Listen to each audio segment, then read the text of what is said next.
the Full Story series. Here at Comicstorian, we take some of your favorite pop culture lore and we break down comic books, video games, and movies into an audio drama, allowing you to catch up on some of your favorite stuff while getting on with your busy life.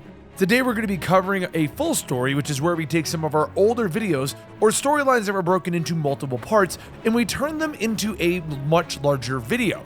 The story today is Justice League / Aquaman Drowned Earth. Now this one wasn't exceptionally long, but it was long enough that we needed to make 2 videos out of it. And it tells the storyline of the old gods returning to Earth to battle against the Justice League and Aquaman himself having to save the day. I hope you guys enjoy.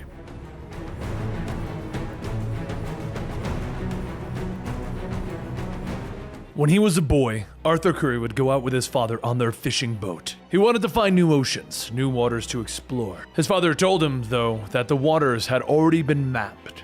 Now, as an adult, Arthur Curry is Aquaman, and he is in the Arctic Circle with Wonder Woman and Firestorm following a magical ship in a bottle. They are searching for an ancient hidden ship, in which is locked the legendary key to the graveyard of the gods. They search for the dead god Poseidon. The ship is buried within the ice, deep beneath the surface, and hidden within the bow of the ship lies what they seek. Suddenly, a strange creature lashes out, and it is vast, with its watery limbs created by some strange alien liquid. The trio try to fight with Firestorm caught within its liquid, and Aquaman dives in to rescue him, but it's too late. His friend is mutated, becoming some strange aquatic creature that he has never seen before. The monster grabs Arthur next, and the world goes dark. When the light returns, Arthur is confused. His armor is gone and his skin is covered in some strange symbols. What is going on? Where am I? You are in the Blood Reef, Sea King of Earth. Welcome. The speakers are some of the sea gods, the ocean lords, and they are the invaders from the stars. And the Earth is under attack. Amnesty Bay, in the past. Lightning flashes in the skies as the waves pound against the shore, and despite the storm, Tom Curry runs to the beach, his young son Arthur in his arms. Atlanta, don't do this, he calls against the wind and the rain, and his wife, Arthur's mother, stands surrounded by sea creatures in waist-deep waters. Tom doesn't understand. They aren't safe with her around. She is doing this for Arthur. And Atlanta begins to drift under the water. She leaves them with one last parting. Goodbye, my loves. In the growing storm, Arthur calls for his mother, yet she is already gone. The Blood Reef now. On a piece of alien coral floating in another dimension, Arthur Curry is bound in chains. Strange creatures from an alien sea surround him. Their language is indecipherable, their thoughts lost to him. He tries to speak with them, yet his words bring anger and blows. The creature's hands are stayed, however. His death belongs to the Ocean Lords, Admiral Tin states, using her power to drown the creature as Arthur looks on in horror. You would kill your own men? What kind of queen are you? But Tide and the other Ocean Lords are not royalty. They are the gods from alien oceans, come to Earth to see its destruction. The others check in, and Captain Gall informs them that their fleet has blockaded the Earth. Commander Drogue controls the flood, and soon the Earth will be drowned, and the people transformed into hideous monsters. Arthur begs them to stop. They need not have war. We can have peace. But it is far too late. In Gotham City, the waters have risen. The people are drowning in the streets. Commissioner Gordon struggles to get an old lady inside before she almost drowns, but everyone who comes in contact with the strange liquid is transformed.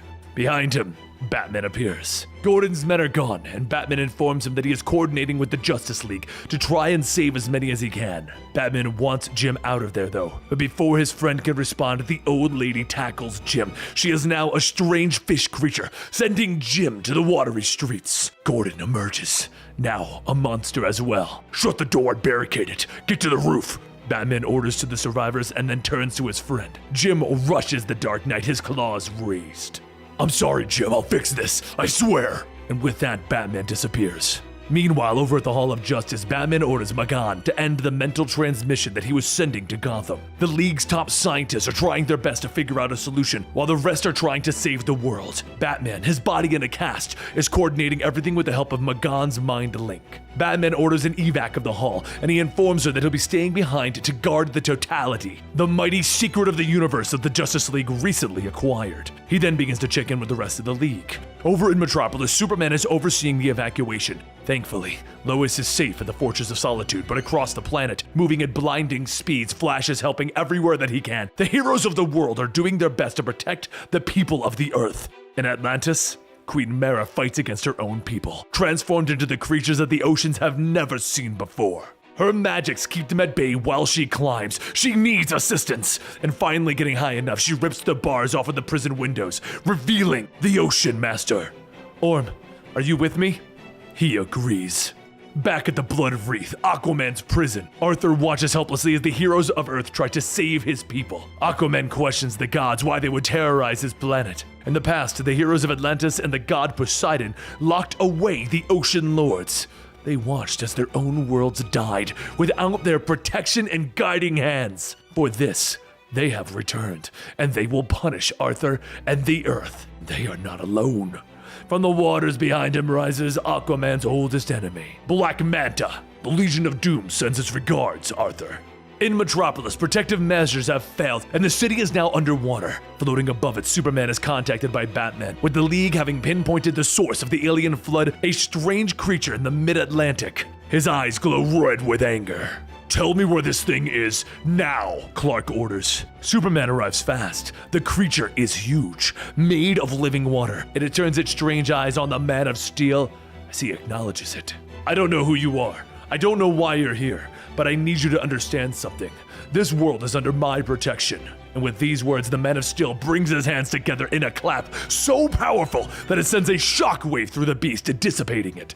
I heard that from Coast City, Flash shouts as he arrives at the scene, running so fast that his feet never actually come in contact with the water. So fast, in fact, that he can't stop as the creatures begin to reform around him. Unable to stop, the Flash runs straight into the creature's open mouth. Superman watches as that creature reforms in the ocean before him, and from behind a voice calls out, "Its name is the Flood. It comes from a race of krakens native to my homeworld." Commander Drogue rises out of the ocean atop his demonic seahorse steed. Drogue wraps his hands around the Man of Steel's throat, and your world's reckoning has only just begun. Back on the Blood Reef, Aquaman and Black Manta begin to do battle as Admiral Tide watches on. Manta taunting Aquaman for not knowing his true power. Aquaman doesn't know of what he speaks and demands the villain fight. Tide agrees and shows him, showing him Mera. In Atlantis, Mera and Ocean Master are fighting for their lives. With Arthur reaching out to Mera, he tries to warn her, but Orm knows that they are running out of time. He sends her to the Hall of Crowns, where the remains of the greatest heroes and kings of Atlantis rest. He tells her of the legend of Orion, of the heroes that fight against the evil creatures from the stars, and with this legend, he shows Mera the crown of Orion, which should lead them to the weapon that the hero used to strike down these evil creatures. Suddenly the wall crashes inward as Captain Gaul arrives. Mera trying to use her magic to hold off the invaders, but Orm knows that it's only a matter of time. Sacrificing himself, he buys Mera time to escape. Back on the surface, Drogue is using his powers to suck the life out of Clark's body, out of the Superman. The Man of Steel is drained and almost lifeless, and releasing him, Drogue watches as he plunges towards the surface of the water. But the Flash is there, somehow unaffected by these flood waters that are changing mere mortals. Scooping Superman up, the fastest man alive retreats from the conflict. And in the Hall of Justice, Batman orders Magan to begin an evacuation, staying behind to guard their piece of the source wall, the mysteries of the universe, the totality. On the Blood Reef, though, Arthur watches in despair as the Earth falls. Triumphant, Tide grabs him, her energy pulling his true power from him, the power of the life force from the ocean. Ripping it out of Aquaman's body, she releases it into Black Manta. Arthur crumbles to the floor. It's gone. I can't feel it. I can't feel the ocean anymore. This is what you felt all this time, Aquaman? Black Manta calls out. You had this much power and you used it to speak to fish? The Earth has fallen. The Ocean Lords will build a new empire, and nothing will stop them. But outside, the guards see a ship approaching in the fog. Suddenly, they are cut down by a sword, and a shield spins through the air with a glowing lasso wrapping around the final guard. Now tell me, orders an armor-clad Wonder Woman. Tell me, where the hell is Aquaman? Back at the Hall of Justice, Batman is trying desperately to reach any member of the League that is left. Trapped in his hover chair, he asks Jarro, which is actually a portion of Starro in a jar, to reach out with his telepathy. I'm getting nothing, Dad. No one. The little alien tells him the totality is safe for now, but the outside walls won't hold against the waters forever. From the static finally comes a friendly voice. Batman? Flash, thank God. Were you able to defeat the thing? But Flash and Superman couldn't even make a dent in the strange alien creature. What about the rest of the team? They're right here, unfortunately.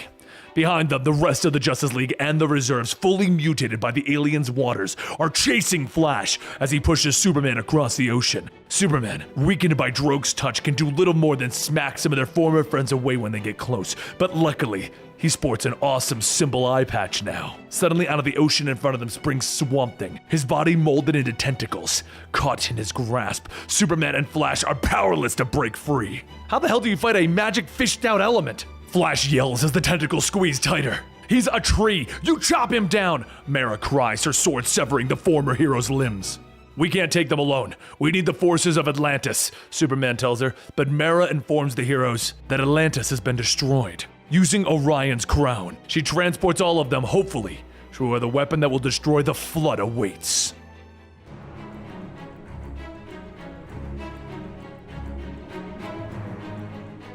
On the Blood Reef, Aquaman is being made to walk the plank. Below lies the Charabo Vortex, a black hole in the universe's great whirlpool. Everything is ripped apart in its tides, and the ocean lords stand at his back. Long ago, they walked this plank as well, and they spent eons in the graveyard of the gods before finally breaking free. Aquaman's eyes are downcast, stripped of his power.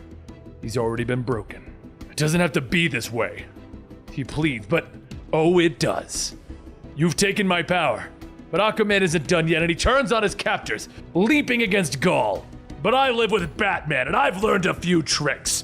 Using his enemy's blade, he severs his chains. Striking out, he gathers a weapon, rushing into combat. He swings the blade against Tide, but he's stayed by Drogue's hand, stopping the blade as if it were nothing.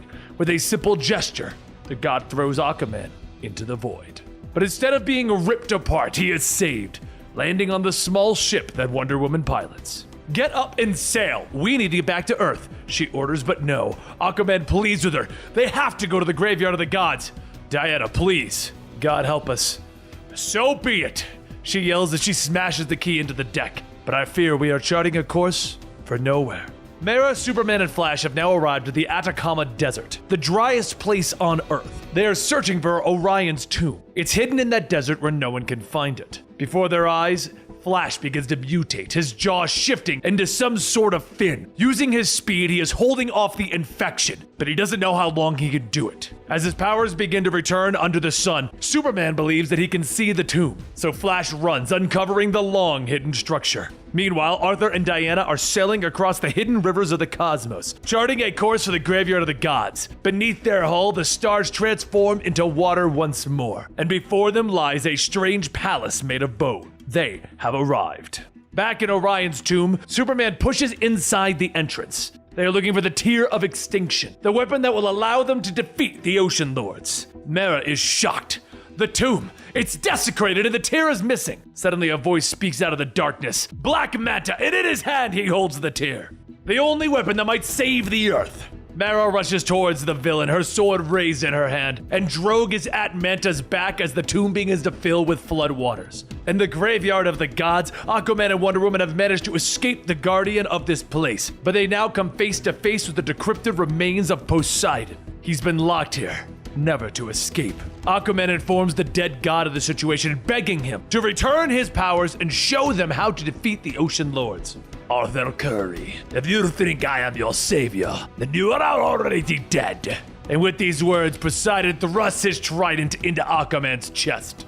Meanwhile, the Hall of Justice's walls cannot withstand the force against it. Inside, Batman is calling out to any member of the Justice League. Can you hear me? But Jarro cannot sense anyone. Are they okay? The small creature asks, fear in its voice, and Batman tells the little starfish, it'll be all right, we're gonna win. He picks up Jarro's container, and they begin to evacuate. From behind, a blast of energy destroys Batman's chair, and over him stands the Legion of Doom. Meanwhile, Mera, Superman, and Flash are trying to withstand the might of the Flood and the mutated creatures of Earth. They continue to battle, holding back to the end, but Flash begins to mutate farther, his mind now calling out to Black Manta's new powers. And back at the Hall of Justice, Batman has managed to escape, slipping into the trophy room. Lex Luthor stands over the totality, a piece of the source wall, the power of creation at his fingertips. In the trophy room, Batman attacks clad in the old Luthor armor, his fists punching through a wall, sending Gorilla Grodd flying. Visiting hours are over, but I think there's an exhibit or two that I can show you. I do love this part! The Joker laughs, and the rest of the Legion prepare to attack.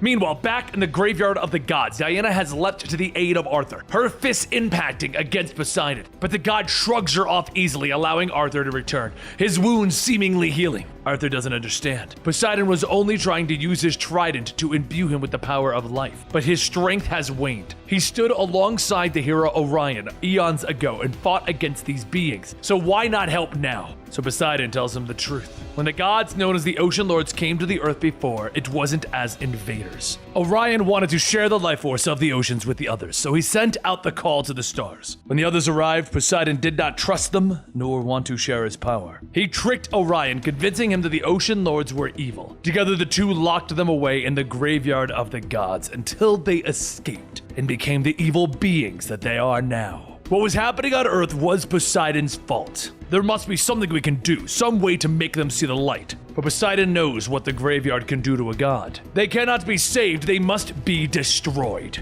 Meanwhile, back at the Hall of Justice, Lex has the totality, when suddenly the wall explodes with the force of Sinestro and Grodd's bodies. As they fall to the ground, Batman stands there, Joker's throat locked in his fist. "Step away from the totality," he orders, and Joker waves. But Lex now has the power of the totality in his hands, and he simply teleports the Legion of Doom away, leaving Batman stunned.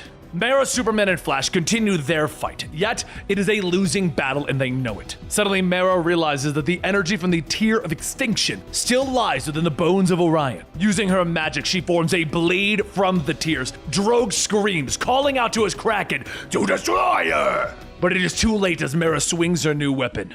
The creature dies with one blow, forcing the floodwaters to retreat. She moves quickly, blade piercing Drogue next. Yet he is strong, and with a wounded cry, he throws her away. "They have the power to destroy us, we must retreat!" Black Manta protests, but it doesn't matter, the villains are gone. The heroes of Earth now have a weapon to use in this war against the drowned. Back at the graveyard of the gods, though, Poseidon could feel the dark realm beginning to crumble. "We are not dead yet. There's still time to make this right, Poseidon." Poseidon stares at the former king. "Perhaps there is a way." The three begin to head towards Wonder Woman's boat, with Poseidon handing his trident over to Aquaman. "Use it as a weapon, as Orion did eons ago. Fuel it with the Tear of Extinction. Make it rich with death." Arthur and Diana have no chance of escaping the realm without Poseidon's help. So with the last of his power, he pushes their craft from the crumbling world. Back on the Blood Reef, the Ocean Lords sense Aquaman and Wonder Woman's escape. Now the heroes of Earth have weapons that can defeat them. They have no choice. "Release the Death Kraken!" Black Manta calls out. Still trapped in the tomb of Orion, Mera, Superman, and Flash continue to fight their way out. His powers returning, Superman is still wearing the super simple eye patch, so he only uses one eye for heat vision. It looks cool, so no one says anything. Despite the fact that they killed the Flood Kraken, though, the infectious waters still surround them. When suddenly they are saved, as above them floats Wonder Woman's ship. "Ahoy!" greets Aquaman. Mera and Arthur reunite, embracing in a lover's kiss, and the team sets sail for the Ocean Lords. Flash is Superman dressed as pirates to protect them from the infectious waters because, why not? Everything's gonna be okay now. Arthur knows how to stop the Ocean Lords. Using Poseidon's trident fused with the Tears of Extinction in Mera's sword, they have a weapon that can destroy them, but he doesn't want to do that. Knowing what happened in the past, Arthur believes that they can end this peacefully. The rest of the team are not quite so sure. To get past their barrier, there is only one way that they can do it.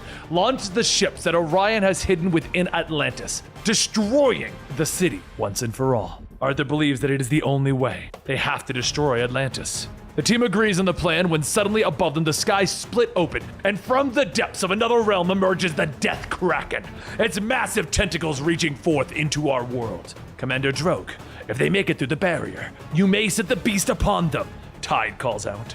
Diana will launch the city towers. Aquaman, Mera, Superman, and Flash will hold back the Kraken. Wonder Woman dives, and the rest set sail for battle, fighting to hold the world against the tide. In the depths of Atlantis, Diana tries to unlock the towers, but is assaulted by Cheetah. The two begin to lock into battle, with Diana knocking her enemy away, quickly trying to continue with the lock. A claw slashes at her back, though, and blood is drawn. Cheetah roars, the Legion has won. Nothing can save them now, when suddenly, a blast saves them by throwing Cheetah away. And standing before them is our broken Batman. Sorry, was she talking? Batman had programmed the teleporters to take him to the League's leader. With Jean off-world, that's Diana. The two then launch the city towers. Aquaman tries again to call out to the gods, pleading with them to stop this, to end things peacefully. They hear his words, yet they ignore them. Beneath them, the waters begin to turn, and breaking the surface, the towers begin to launch. Batman to the Justice League. The towers of Atlantis are making their ascent. You may want to move. Batman orders, and he also wonders if Wonder Woman has any way to steer them. Clinging to the ship, Diana calls out to her friend over the roars of the engine. I'm riding a 4,000-year-old spaceship, Batman. It's safe to say that I'm winging it. The heroes watch below as the ships launch forward, ripping through the barriers of the Ocean Lord's ships. Now is their chance as Aquaman and Mera ride forward to face the gods, while the rest of the League hold back the Kraken. Luthor to Manta. The tide is turning in the favor of the Justice League. Finish what we set out to do and I'll teleport you out. But Manta has tasted true power now and he no longer needs Luthor or the League. Mera and Aquaman grow closer to the Ocean Lords, with Mera calling out for Arthur to finish off their enemy. Yet Arthur still believes that there is a better way. He refuses to kill unless he has to. The Kraken's massive tentacle crashes down on their small ship, smashing it to kindling. But Flash is there still holding onto himself, his body mutated, his words little more than gibberish. The Flash deposits both Mera and Arthur on the enemy ship, speeding away to continue the battle. Shaking Mera back to consciousness, she now realizes the tear of extinction has changed her, shifting her heart to the black of death. Arthur is right, there is another way. He has to tap into his power, changing the tear back to a weapon of life. He is connected to all life. He can do this. Mera believes in him. And with that, it's worked. The shell that held the tear of extinction now hums with the force of life. Arthur hands it back to Mera, surprising her, because long ago, the monarch of Atlantis called out to the universe. I'm not the monarch. I can't play that role anymore, but you can. See the world as it should be, he tells her. So she places the shell to her head, and despite the death, the destruction around them, the Kraken's massive tentacles reaching out and grasping, Mera sends out a signal to all of the universe, to all that would hear it. Unknown in countless worlds see her vision, a life connected through the sharing of knowledge, of good faith. Above them, the Ocean Lords hear this message as well. Drogue, leash the Kraken! Tide orders. She is ready for a trick, for some act of aggression. And Arthur arrives with Mera, but they are not here to fight. Kneeling before these old gods, his hands offering the trident of Poseidon. You would give us this trident when we claimed your seas, your people? Tide questions. Arthur would, for the past mistakes of his people. This was the fate of the trident all along, for the original vision that was sent forth by Orion. The Ocean Lords stop, for maybe it is time for a parley, to end the bloodshed. But from behind, the blades of Black Manta find their way into Commander Drogue's spine, blades that are coated with the tears of extinction.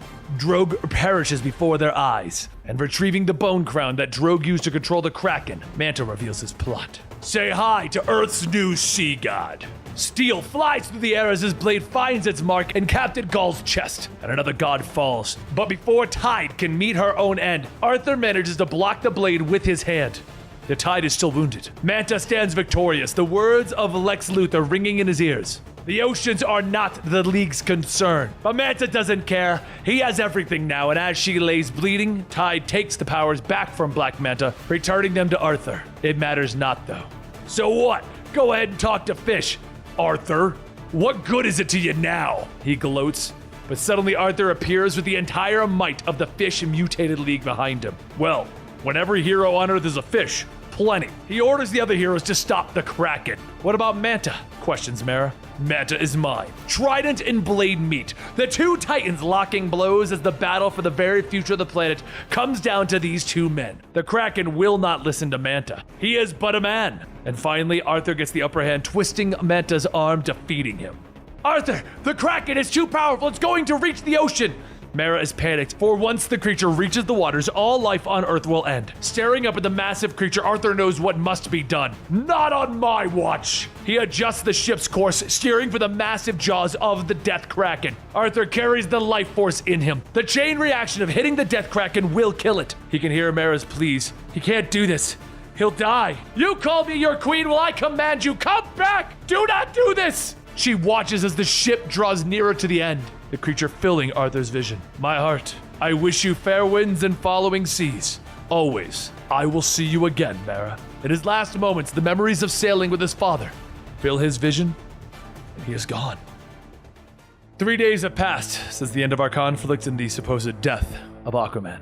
The waters have receded, and the people of Earth have returned to normal. Vague memories of what happened are all that remain. They know the heroes of Earth saved them, and that's enough. But meanwhile, in the Hall of Justice, a statue of Aquaman has been erected in dedication of our fallen hero. But not everyone believes that he is truly gone.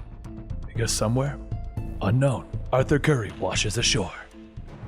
And that was the full story for Aquaman Drowned Earth. Now, like I said, it's not too long of a story, but don't worry, we're going to be getting some of your much longer full stories very, very soon. Either way, what did you think of the ultimate death of Aquaman? Did you enjoy Drowned Earth? Did you think it was a cool idea? Did you think it was a nice way to bring back some Aquaman lore into the Justice League? If you want to know more about your favorite pop culture stuff and audio dramas that we create here, please consider subscribing and turning on that little bell notification. And I'll see you next time right here